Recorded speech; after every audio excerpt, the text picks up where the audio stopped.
Welcome back, investors, to Ticker Time News. I'm Adam. In October and Q4, they both got off to a great start as the major indices all closed with 2% plus gains on the day. The S&P 500 was flirting with 3,700 at today's high after closing below 3,600 on Friday. It was a big move today. Well, I got the sectors up here on the side. I need to get the indices up here on the side. Something I forgot to do in my prep work here. All right, SPY, the SPY up 2.64%, the Qs up 2.35%, and the IWM, your small caps, up 2.65%. Now, tomorrow is going to be interesting. Will we get a follow-through day, or are we going to get something like last week and we're just going to sell off all the gains that we got today, tomorrow? That's something to watch out for, and we'll dig into that in just a little bit. I got the zones for tomorrow, or the expected move for tomorrow for the SPY and the Qs. We'll see how that lines up with the risk reward for tomorrow's move. And it's kind of 50-50 at this point. I'll leave it at that until we get there. Okay, there were several catalysts in play fueling the upside momentum, but one of the biggest drivers was offside positioning. In other words, there has been a lot of hedging with put options for further downside, a pickup in short selling activity, and certainly bearish conditions, extremely bearish conditions in sentiment all across the market. So a bounce today, it was given to happen at some point, whether it happened today or Tuesday or Wednesday last week when we were talking about it on Friday. It really didn't matter. We knew it was coming. Now, today's market, though, it went against the grain in all respects, which is why there were outsized gains hot on the heels of outsized losses last month. Another supporting factor was the big drop in treasury yields today. That move came in response to the UK abandoning its plan to cut taxes for higher earners and the weaker than expected ISM manufacturing and construction spending data out of the US, and we'll dig into that too in just a little bit. Now, the 2-year yield, we can go to that on TradingView, US02Y. The 2-year yield, which reached 4.22% overnight last night, fell 9 basis points to 4.11% to close out the day. That's where it stands right now. So after expansion comes contraction, and that's what we are seeing here in the 2-year. We had expansion, and now we are contracting right here. And then what comes next? Well, expansion. That's what comes next. But after this contraction, are we going to expand up further and go higher with these rates, or are we going to come off and come down on these rates? I have a feeling we're going to continue moving up. As long as the Fed continues to hike rates into a slowing economy, I think the 2 and 10 will continue to increase. Now, talking about the 10-year, let's look at that one. US10Y is the 10-year. It reached 3.8% overnight, but it fell 14 basis points to 3.65%. That's where it closed. It's down a little bit in after hours from that number. But look at this. This trend line right here. You can see that the 10-year got completely overextended, reached way up, too high, too fast, and it fell. Where did it fall down to? Right here at its trend line. It actually bounced on its 20-day moving average right here, and then closed right on this trend line right there for the day. So we've got that for the 10-year. Whenever there is a big rate of change in the 10-year, you typically have a big rate of change in the market. So the Qs today, which are closely linked to the 10-year, because as the 10-year goes up, what happens? Borrowing money becomes more costly. It costs more to borrow money.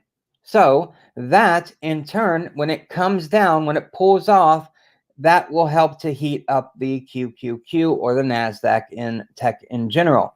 Yes, Tesla is finally cracking. I'm going to talk about Tesla in greater detail.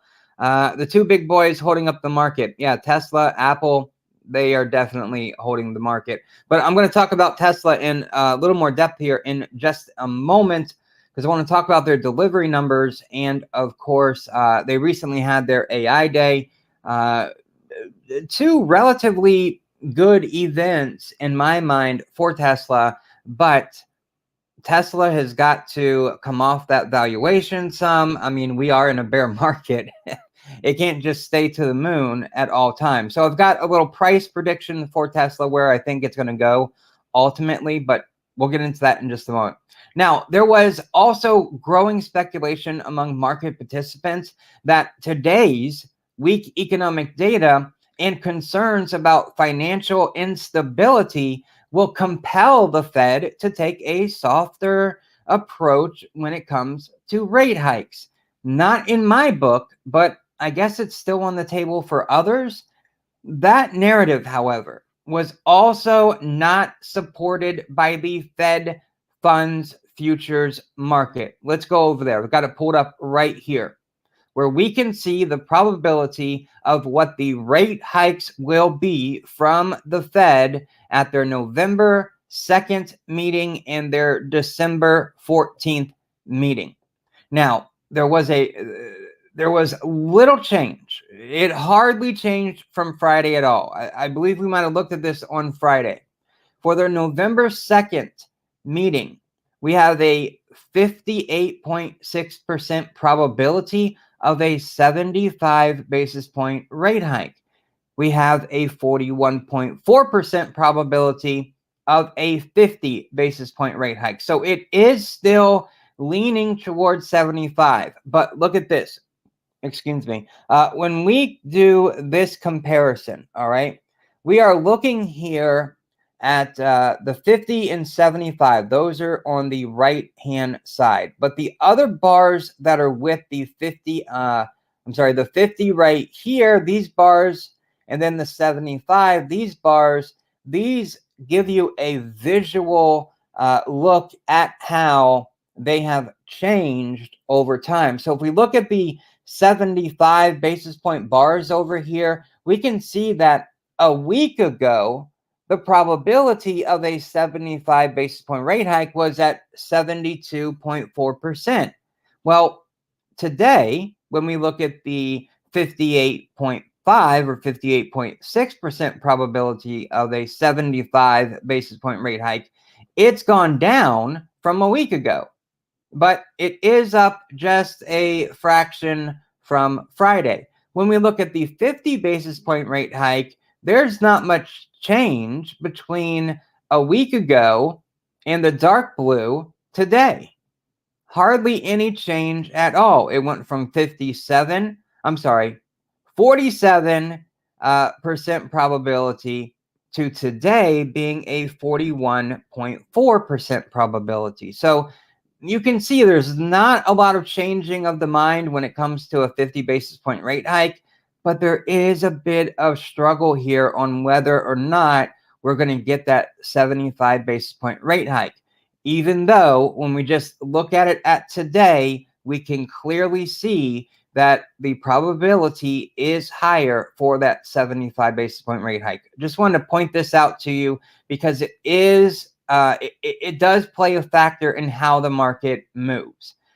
Now, the terminal Fed funds rate right now, if we go and look at the December 14th, we have a 75 basis point rate hike probability being at a 57.4%, a 50 basis point probability at 41.8%. This is the December 14th meeting. So if we get 75 in November and 75 in December, that'll put the Fed funds rate at 4.25% to There's always that 0.25% sway in between the two numbers. So that's where we'll be at by the end of this year, starting January 1st, 4.25 to 4.5%. Now, nonetheless, the stock market can sometimes have a mind of its own, whether or not we're looking at the 10-year or the rate hike probability. We know this. It can take over and do what it wants to. Now, the trade-off here is that this market, we knew, talking on Friday, that this was extremely oversold and this was bound to happen. So the 10-year coming off, the 2-year coming off, we knew it was going to happen, which created what I think was the most bang for your buck in the market. Knowing that a bounce is going to occur, knowing that we're going to get an update here really soon, I think that just helped us all to better position. Now, October, for its part, it started with a bang as new money got put to work in a vast array of beaten up stocks. Let's look at Apple real quick, AAPL. Now, for our investor community, I did last night sent out the weekly expected moves, just like every Sunday evening. But there was a new section with those weekly expected moves. I added to that section leveraged ETFs. Apple was one of those. So you can see the expected move for Apple on an ETF-like product, but it allows you to use leverage, okay?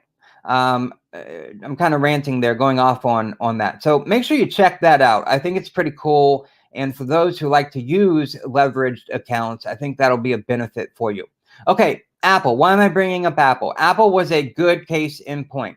It fell 8.1% last week on earnings concerns, but it jumped 3.1% today on heavy volume and no good news of any kind.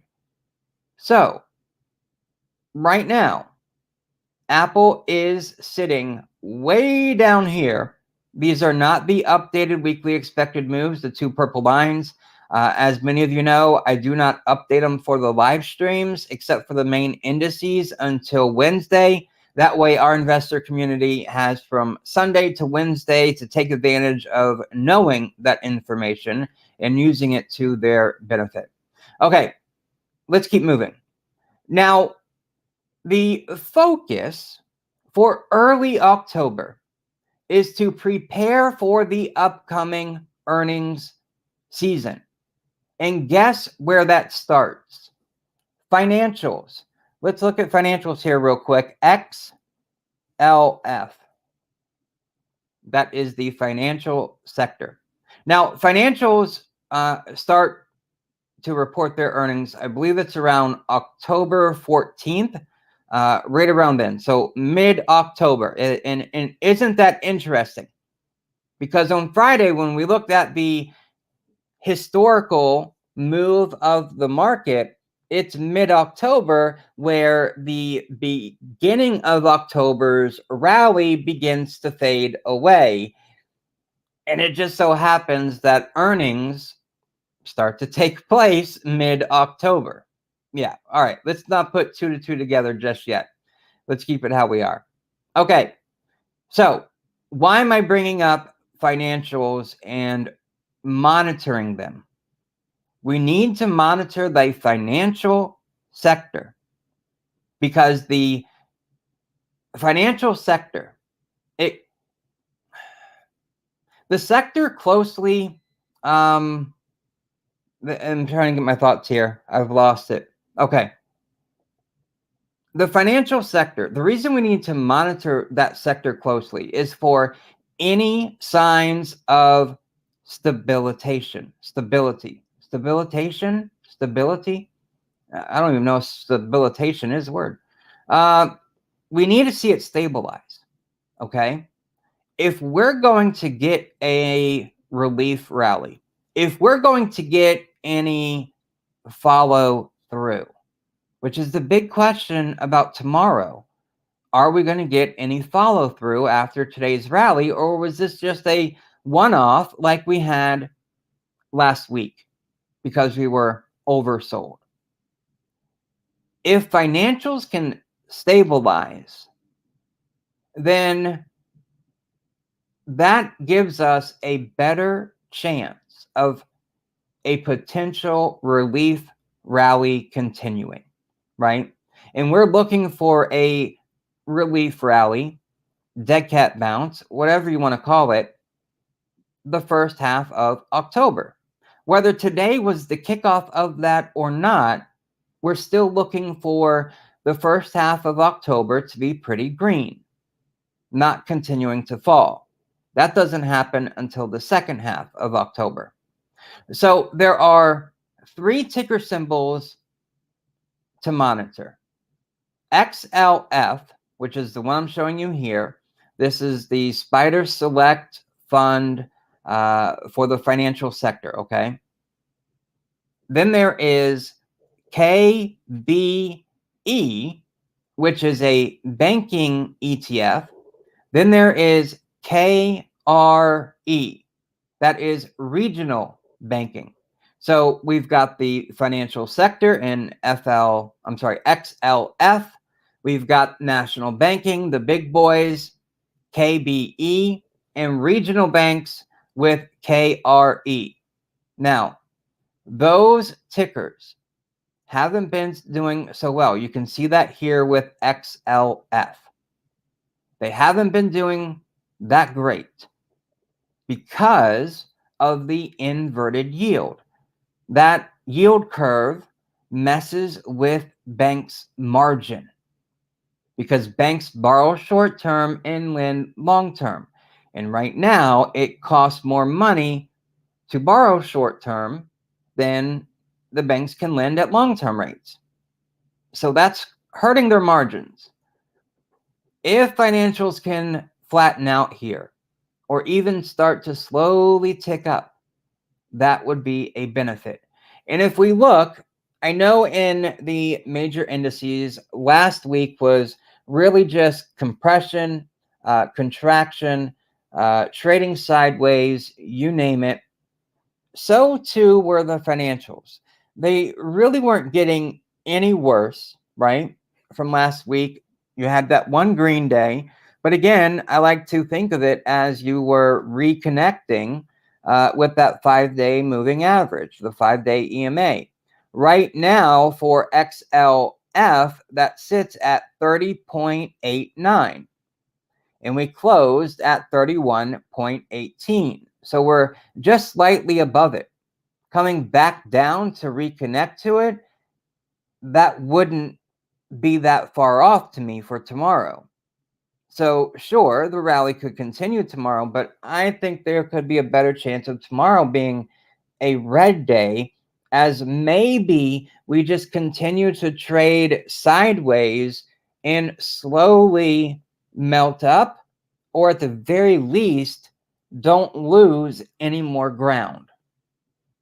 I know, it's messy. Welcome to the chop. This market, it is painful right now. It's hard to catch whether it's going up or down because it is just chopping around. Okay, so keep an eye out for financials. Oh, and so you know, we do weekly expected moves for the tickers XLF and KRE. That goes out every Sunday evening, like I said, to our investor community. I will add the ticker KBE to our list of weekly expected moves for publication this coming Sunday. So that way we can track the financial sector, regional banking, national banking ahead of their earnings for any stabilization that may lead to a further relief rally. Okay. All right. With today's gains in the market, we also need to watch for follow through. What will the markets do over the next 2 to 3 sessions? We already got close to the upper end of the weekly expected move. So let's roll through these with the weekly expected moves and where they're sitting right now so we can flush this out. Okay, first up, SPX. Okay, SPX. If we look at this right here, the purple lines are the updated weekly expected moves. For the lower end of SPX, we're looking at 34.63. 34.63. On the upper end, we're looking at 37.07. And if we look today, today's high on the wick was 36.98. So just a couple points away from 3,700. Then we pulled back from that point. So we are also disconnected from that 5-day EMA. It sits at 36.62. So we're slightly above it. Now, tomorrow's expected move. Now, remember, these are experimental. It's something we've been working with and sharing with our investor community. I'm going to throw it on here real quick for you so you can see what that looks like. And all this is doing is it's really giving you what is your chance for risk tomorrow. So for SPX, the upper end is 38.94. Okay, 38.94. And I'm going to change this to a dotted line. Okay, that's way up there, isn't it? 38.94. And then the lower end of the the daily expected move tomorrow. Let's just throw another one up here so that way you can see what this risk range looks like. Let me get this one dialed in. It's 34.94. 34.94. Okay, that's the dotted lines for tomorrow. So right now, there is the potential upside for tomorrow on the SPX of 5.8%. There is downside risk of 5%. So it's really just throwing the options market is just throwing us like right in the middle. Like the options market is so scared because they've missed it for so many weeks here. Like what, 5 weeks out of the past 6 weeks, the options market has gotten it a little bit off, whether not high enough or not going low enough. So it's throwing these risk ranges up here for tomorrow that are 5.8% to the upside and 5% to the downside. I mean, call that 50-50. That's not really helping much, to be quite honest. So this options market, it's got some fear right now, and it's got to work through that fear. Let's see here. Also, do you know why gas is spiking to all-time highs in Cali again? Yes. As a matter of fact, we can talk about that too. All right. I'll write that down here so I don't forget. WTI crude, and I'll talk about the reason why, and we'll look at that chart for why gas is shooting back up. Okay, so we've got the weekly expected move, which is the solid purple line. The dotted purple is the, and I should probably change that. Let's just go to this hot pink right here. That's the daily expected move for tomorrow, which is, I think, getting a bit on the ridiculous side. The market just doesn't, I think the options market is showing their confusion and frustration with this market right now. Is it the, no, it's not the dollar. It has to do with what's going on overseas right now. And the big jump in gasoline today was specifically driven from OPEC plus. and their threat to lower their production by 1 million barrels per day. So OPEC Plus is saying, okay, there's obviously too much supply, so we're going to take that supply away, causing oil prices then to go up higher. So it's all about, right now, two things. One is about OPEC Plus making sure they can make their money. And number two, what's happening specifically in Europe with Ukraine, Russia, and of course the EU and every other nation around Europe being affected with gas shortages, causing prices to go up. That's not a good thing. And then the third reason for why gas has shot up, also Hurricane Ian, that played a part. So there's three different reasons right there for why gas is going up. Two of them are specifically today reasons for why. Let's just go there. I'll come back to this. WTI. I don't know why I'm typing that. I never typed that. U.S. oil. U.S. oil. Let's go to it. WTI crude oil. I'll come back to SPY with the expected move for tomorrow, but it's similar to SPX. 6% versus upside, 5% downside. Okay, oil here. I mean, look at this mamma jamma. It has just been launching, going back to September 26th, right? And we can probably trend line this, and let's go here and go like this, except for I don't want red for an uptrend. I want blue. Keep everything the same. So this trend line right here of oil rising, it got back above these lows that it made down here. What did it get to? Did it get close to 60? No. 76, I think, was the low here. And low here, 76. Okay. So from the $76, $75 region, it has just been cranking up and rising. Today, it got as high as 84. So we're adding an extra $10 here in the past about a week. In about a week, we're adding about $10 to oil. That is going to translate to higher prices in gasoline. This trend line that it's on, we do have 3 touch points. And for any trend line, you need 3 or more touch points for that trend line to be valid.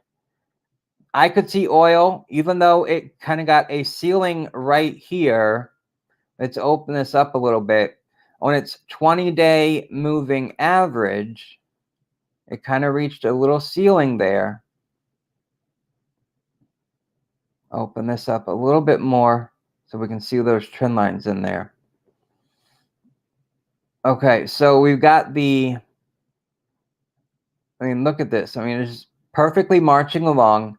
Today, it did close right at that 20-day moving average, which is the purple line coming down here, like so. And then tomorrow, it's going to open right here. I mean, it's already fluctuating. It's up 0.1%. Can it break that 20-day moving average right there? I think it most likely will. And I think it's going to continue up this trend line just along here. And then once we get to this part of the chart, this area, the 50-day moving average, which is coming down like this, well, it started to turn flat. And as it continues to rise, it'll move flat a little bit and then start to curl up again.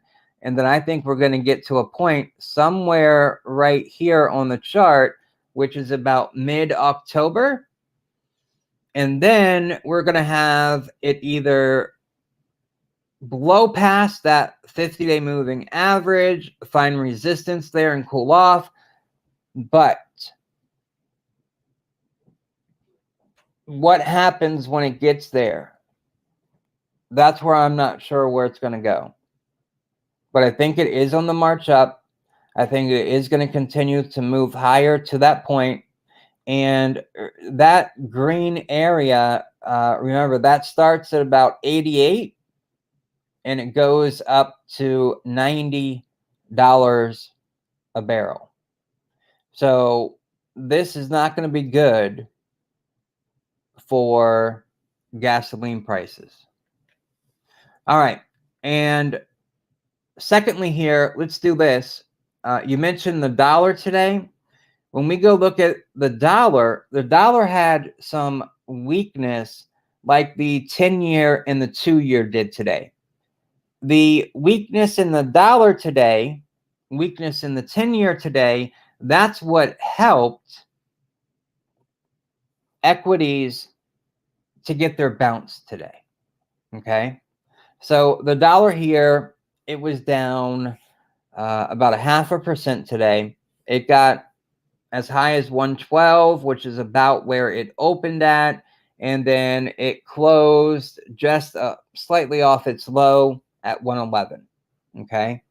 So weakness here in the dollar. But remember, in the long-term grand scheme of things, the dollar got overextended here. I mean, look at where its 20-day moving average is. I'd suspect that the dollar comes back down to this 20-day moving average right here, which is, again, it's in the 111s, maybe getting close to the upper 110s, 110.9. That's a possibility as well for the dollar there. So weakness in the dollar, the 10-year, 2-year pulling back, those three things are going to help equities, your SPY, your Qs, your IWM, rally. And this is probably going to take place over the next couple of weeks, maybe less than. Because remember, the first half of October, we're looking for some sort of a relief rally, some sort of a bounce, and not just one day, for multiple days. We're looking for that bounce. So that's the dollar there, and oil, and reasons for why oil has been rising. All right. I think I said everything that I wanted to there on oil. And we looked at the dollar. Okay. We're going back to the SPY. Any other questions? Throw them in live chat. We'll go over them right now. Now, for the SPY, there is a bit of well, options market being nervous, because when you look here after today's rally, the SPY got up to 368.5. The weekly expected move on the upper end is 369.2. So it practically got there today. Where's that going to leave it going for the rest of the week? I mean, I could see tomorrow being red. I could. But then again, if we get some momentum change here, maybe we could ride up and break out of the upper end of the weekly expected move. Now, the lower end of the weekly expected move is 345 for the SPY. Now, let's see here where the options market is giving us for tomorrow. It's still a big spread, just like SPX is, and they'll do the Qs. So the upper end is 388, and this is what the options market is pricing for tomorrow.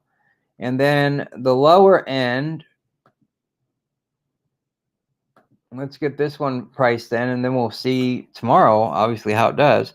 347 3, 4, 7.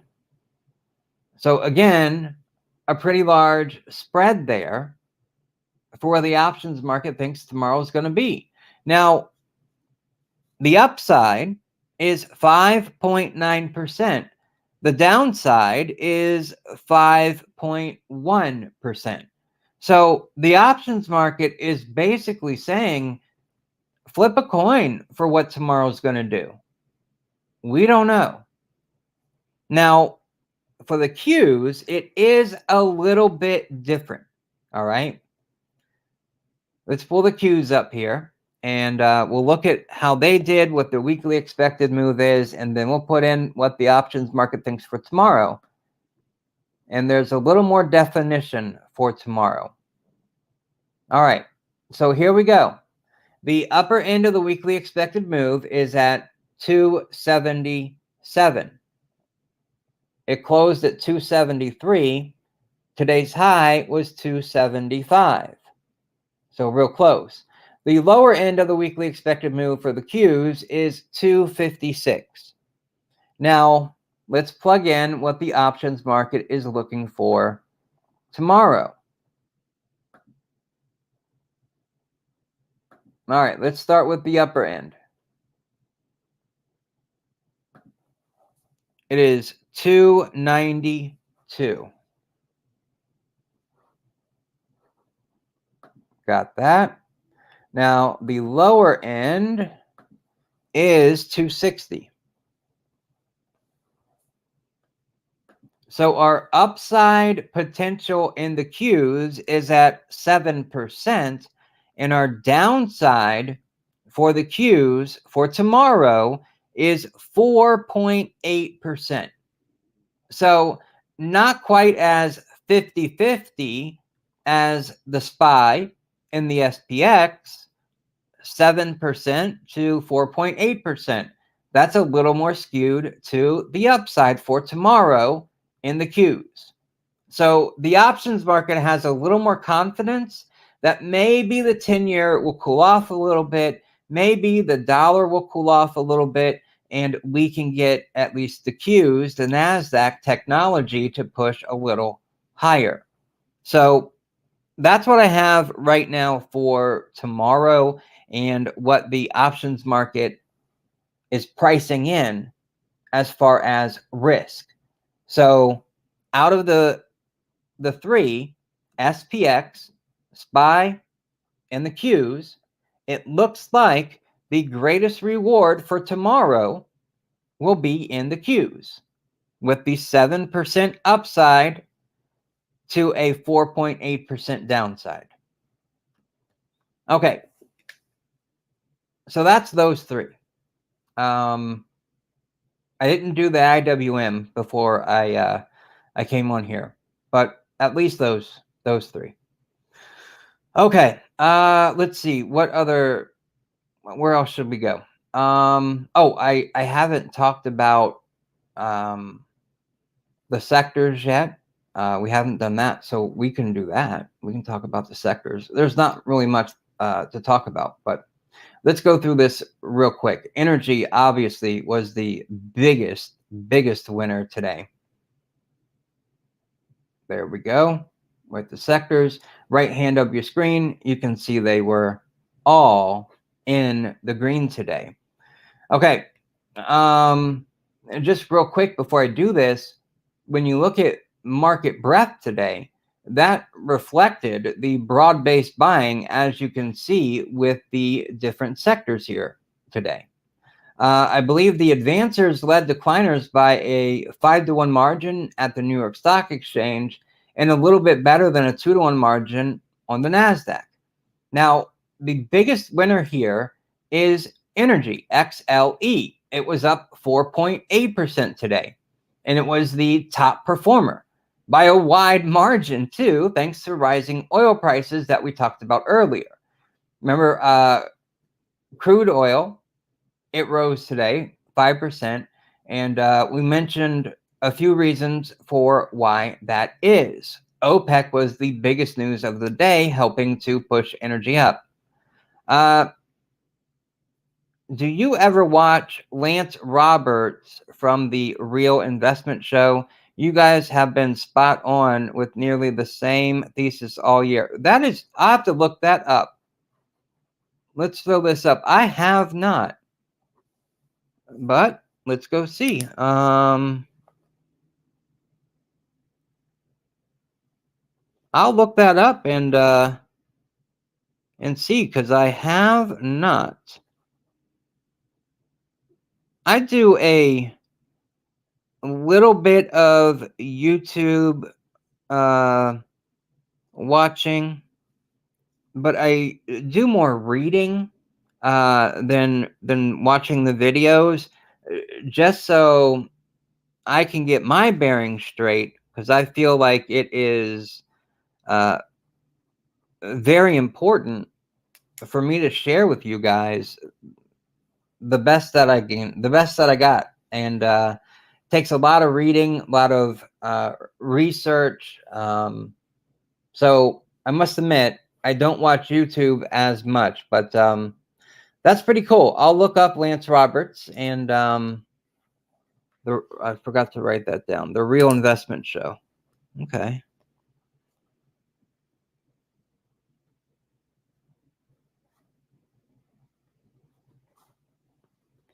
Maybe we could do a show together. Who knows?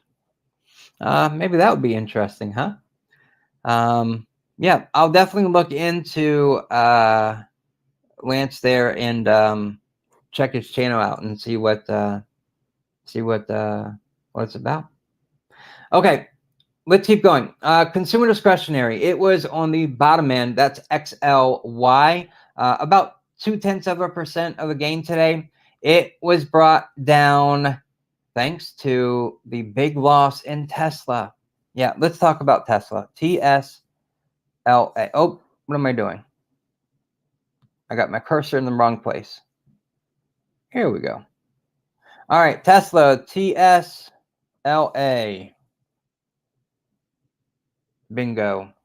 All right, Tesla, 8.6% loss today after the company reported lower than expected deliveries. Now, that lower than expected delivery number, it was from Bloomberg.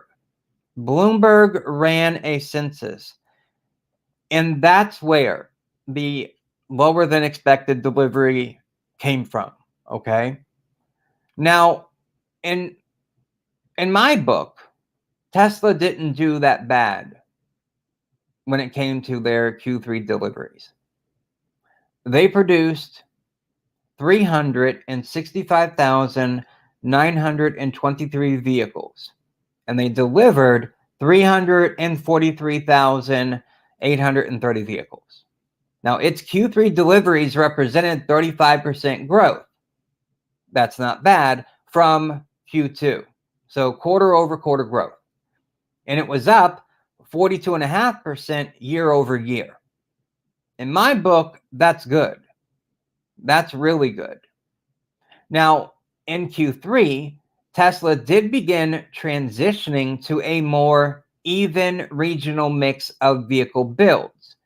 And they've been doing that week after week, which led to an increase in cars that were in transit to the end user at the end of the quarter. Now, historically, those delivery volumes, they get pushed towards the end of the quarter for each quarter.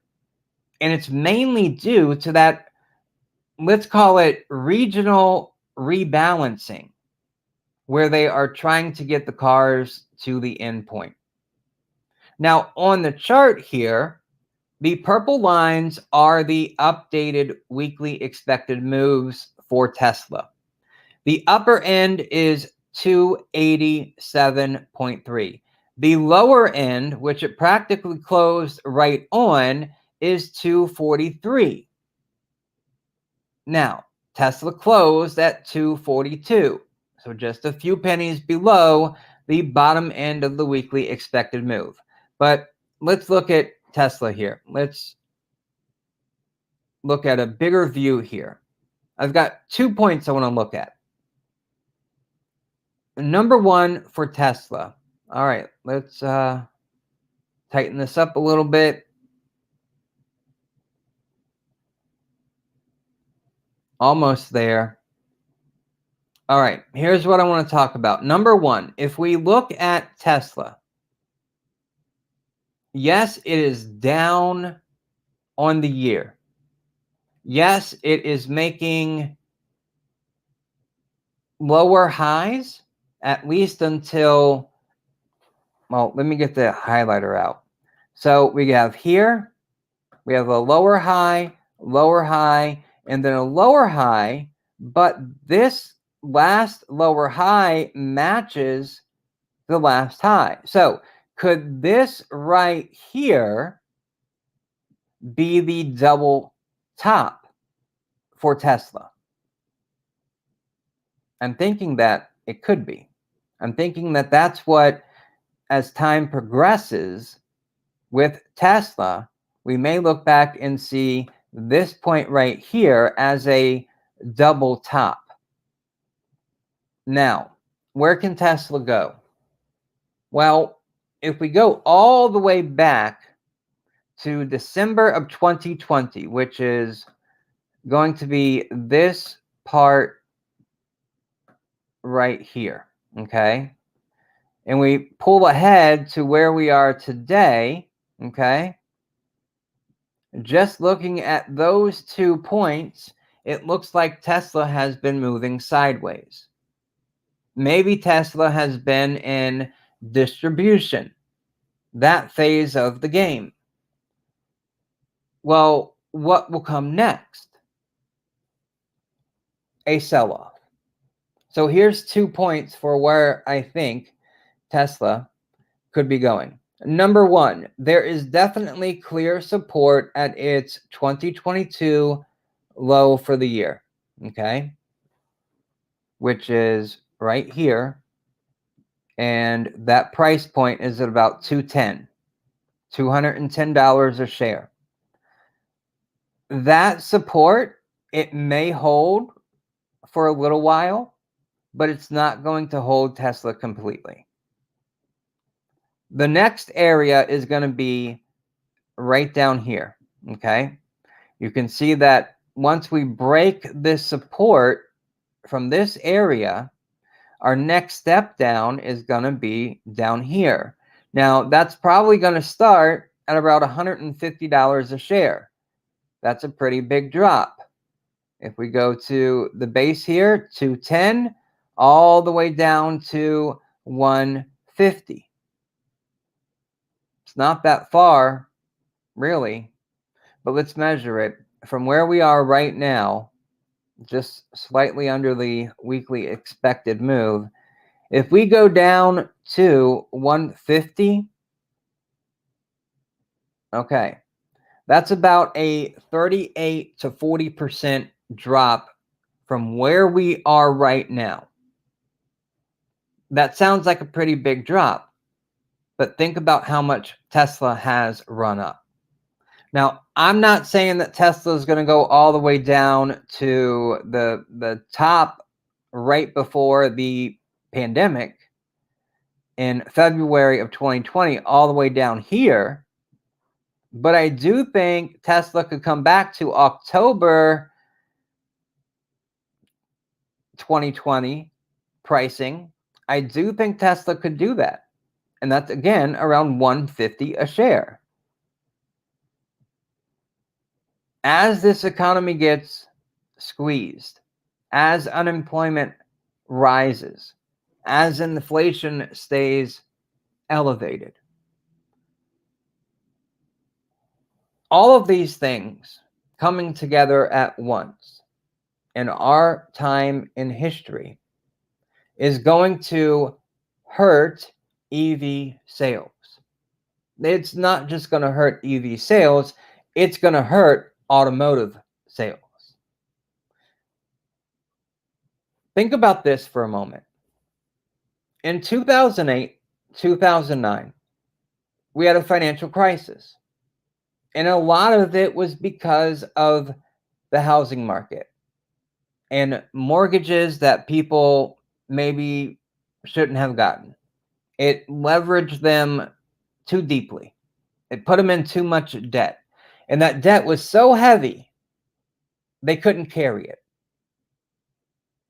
But also remember that most of the time, an American doesn't just have the debt of housing, they also have automotive debt. Now, in 2008, I want you to think of those debts as separate. Housing debt, automotive debt. In 2008, 2009, people were more willing to pay for that auto loan than their mortgage. Why? Because they needed to get to work. They needed to get to work. So they were willing to suffer and not pay that mortgage payment, try to sell it before foreclosure and downsize. But they needed that car to get to work. So they were not going to stop paying the auto loan. Now, fast forward to 2022. What do we have in our environment for employment? A big phase. It kicked up during the pandemic. Work from home. How do you think work from home will change the dynamic between a mortgage and an auto loan? I think that dynamic is going to switch. I think now in 2022, people will be more focused on making sure they pay that mortgage and less focused on paying that auto loan because they can work from home. See, having a job is great. Having that responsibility, that duty, that purpose, it's wonderful. And people need that. In 2008, they needed to go to a physical place in order to work. Now in 2022, there are thousands, hundreds of thousands, maybe millions of jobs that you can do remotely. So I think the dynamic between 2008 and 2022 between a mortgage and an auto loan are going to switch places, which is going to put a lot of pressure on companies like Tesla. If somebody has skipped out on on an auto loan because they can work from home, and then that gets repoed, that vehicle gets repoed,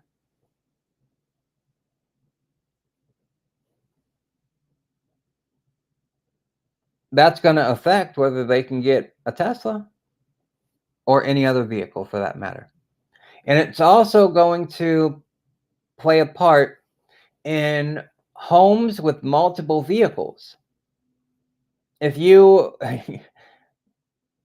have a couple of people at home working from home and everybody's got a car, well, I mean, you can sell a few cars and maybe not have a car for everybody, maybe have a car for everyone instead of 5 cars for everybody. I don't know. But my point is, I think the auto market is going to get totally disrupted this time around, unlike 2008 when it was the housing market and mortgages that were screwed around with. So I don't think it's going to help Tesla as we're going through this. Could be wrong, but at least that's my thought right now and my reason for why. Everyone, poor or rich, has a Tesla now. Yeah, the government would like to make sure that everyone, poor or rich, has one. I think they're cool, but I don't know. I have a little bit on me. When I was in my early 20s, mid 20s, I had an American Muscle car. I loved hearing that engine, the sound of a supercharger, that breathing of that exhaust, that rolling through the gears. Oh, man. There's something about that for car people who like to feel that and feel like they're a part of that car. Electric vehicles, at least for me, doesn't do it. I don't get that same excitement. Sure, you can punch that accelerator and you can feel that pull, but it feels robotic. I mean, it is. I mean, it's a computer on wheels, but it doesn't feel the same to me as an internal combustion V8 just roaring. So I don't know why I went off on that speech there, but I guess because I'm excited for Tesla, but I don't know if I'd want a Tesla right now. All right, moving on. Enough of this. So yeah, so I think Tesla definitely has got a ways to go. 150 could be a low spot there. I like Tesla long term. I definitely do. I think once we get through this rough patch of this economy, of this moment in history, I think, you know, the sky's the limit for Tesla. They could easily outdo Apple and, you know, take the lead as, you know, the number one, the highest valued company out there. I could see that with everything Tesla has under one roof. AI Day was, I thought, spectacular. Goodness gracious. Okay, I'm going over time here because I'm just rambling about things. So let me just keep moving. I did want to bring up RIVN real quick, talking about EV deliveries. Jiminy Crickets, you know, we had muscle car, American Muscle, which, you know, you got your Dodge, your Ford, your Chevy. What is this era going to be called? American Electric? See, I don't even have a fancy word for it. American Muscle. Yeah, that sounds awesome. All right, enough of that. I'm just ranting on there. Okay, RIVN. RIVN is up 6.8% in after hours. It was up a little bit higher. I think going into the 8%, maybe even 9% in the after hours because of the deliveries and production. So let me open this chart up here so it's a little bit easier to see. Give me just a moment here. Pull this up. There's this trend line that RIVN's been riding. And in the after hours, it's back above it. So RIVN sunk below this trend line on September 29th, you know, was under there for a few sessions, but in the after hours now, it is back above this trend line right here. You can see the 4 different interactions, and now 5th with it being back above there. Can RIVN hold that? That's kind of interesting that RIVN's been able to hold up like this.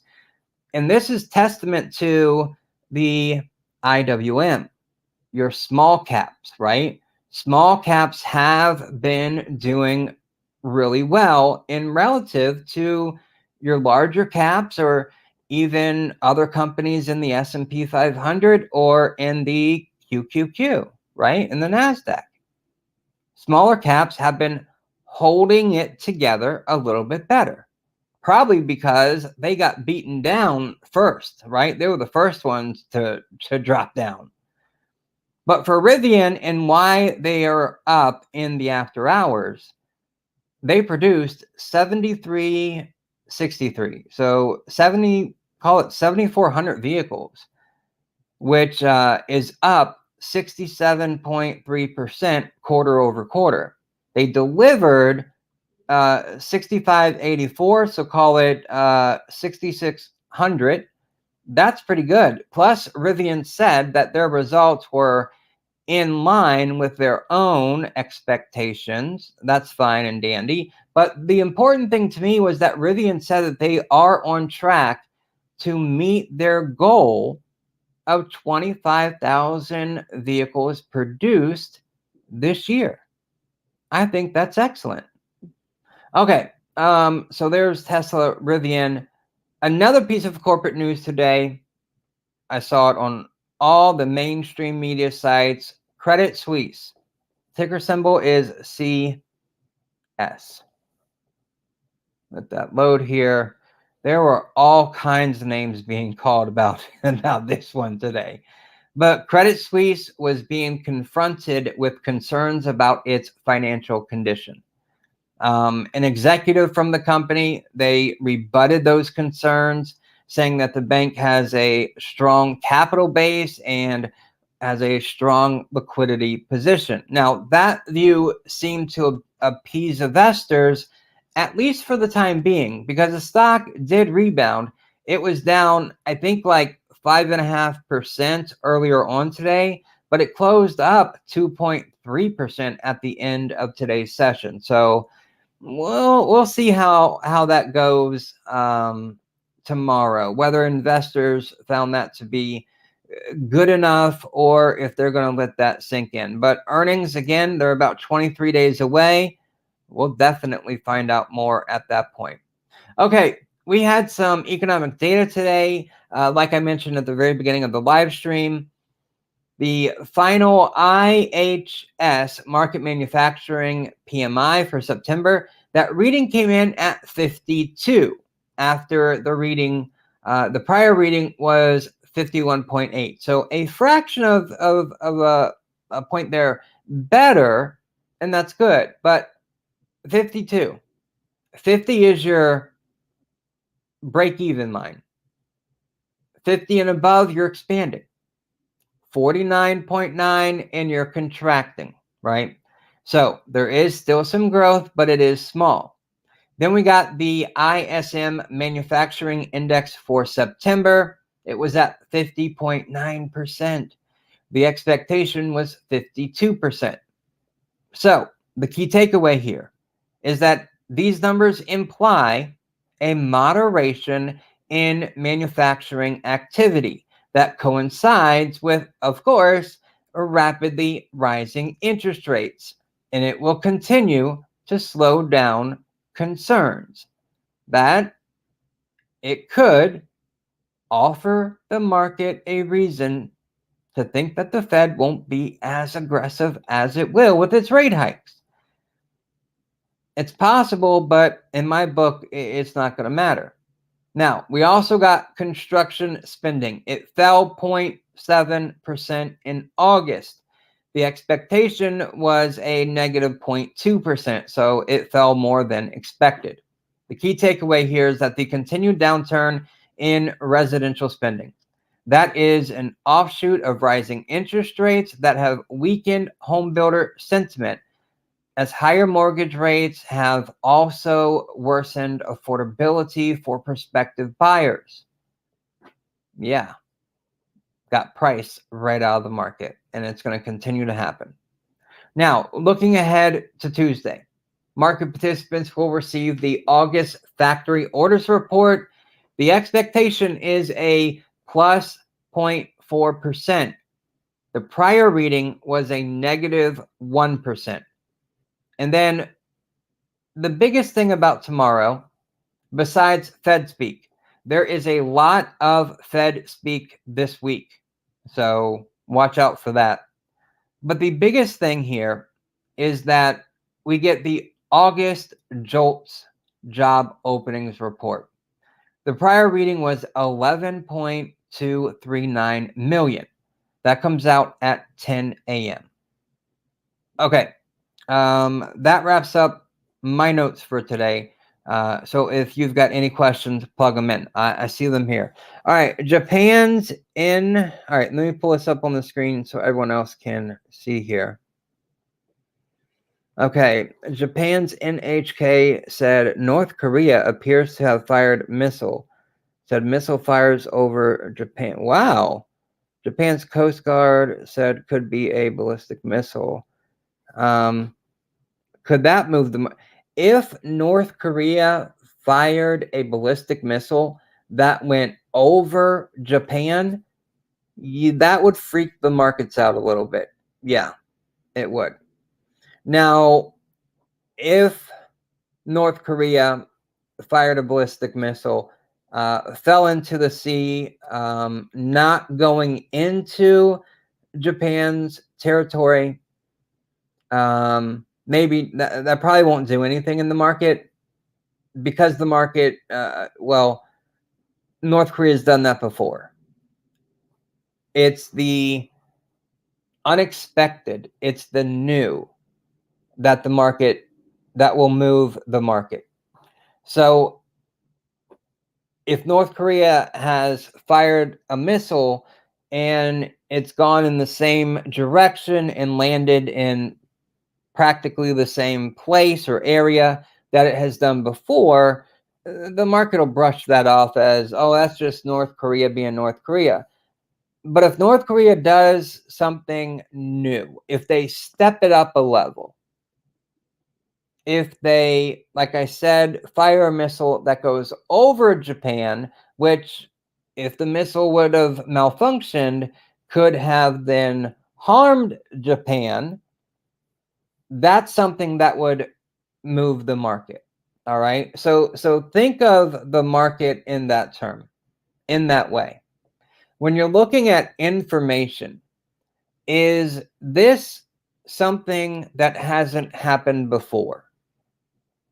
If it hasn't happened before, then the probability of it affecting the market goes up much higher. If it is something that has happened before, the probability of it affecting the market goes down. So just even think of news events, world events, even earnings reports, right? If you think of it that way, and you think of the market just in terms of probabilities, I think that's a good way. That's how I think about it. I have to change my wording there. You don't have to think about it that way if you don't want to. That's how I think about it. So try it out. See if that works. Anything new will definitely make the market jitter because it hasn't experienced it before and it doesn't know where this will lead to, right? If Tesla came in and missed their delivery expectation, the market freaks out, sells. Why do they do that? What does this mean for Tesla? Tesla missed their expectation. Why did they miss their expectation? I don't understand this. What's going on? Is Tesla having problems internally? Is the company going bankrupt? The mind just goes anywhere and everywhere when it's something new that hasn't been done before. And that's partly too why innovation and growth stocks even exist. And why growth stocks can just take off like a rocket sometimes, because they are awarded something new that could potentially impact that company dramatically. So yeah, that's how I think about the market and events that take place. So yeah. But yeah, if it went over Japan, that's not good. That's North Korea being very aggressive, and that usually doesn't work well for the market, especially when it's new and it hasn't been done before. Okay, well, that wraps up everything I want to talk about. If you do have a question, now is a great time to plug the question in. We can go over it. And as you're doing that, let me ask you a quick favor. Could you click that like button? Share this video with a friend. I know it's annoying to hear that every video and every YouTube video, but it does really help. And I try not to do it except at the end of the video, because if you've watched this far, I'm sure you'll have no problem tapping that button for me. And then if you like the perspective, you want more, and I think pretty good perspective, what did you guys think about that Saturday article? Let me know about that. I thought the Saturday article was really good. But click the first link in the description, and you can join our private investor community, get instant access to our weekly expected moves, numerous trade setups, 16 different strategies, top 10 stocks, 4 different categories, economic market insights, and of course, a private Discord server, all to help you along your investor journey to gaining knowledge to become a better investor. That's my goal anyways. Okay, well, thank you guys so very much, and gals. I greatly appreciate each and every one of you. So we'll wrap it up here, and I will see you guys tomorrow after the market closes to go over what happened, why it happened, and what to expect. Okay, thank you. Have a wonderful evening, and spot on as always with you too. Let me get that in there before I accidentally click the in broadcast button. Thank you. I appreciate each and every one of you. Again, you mean so much to me. I'll see you guys tomorrow. Take care.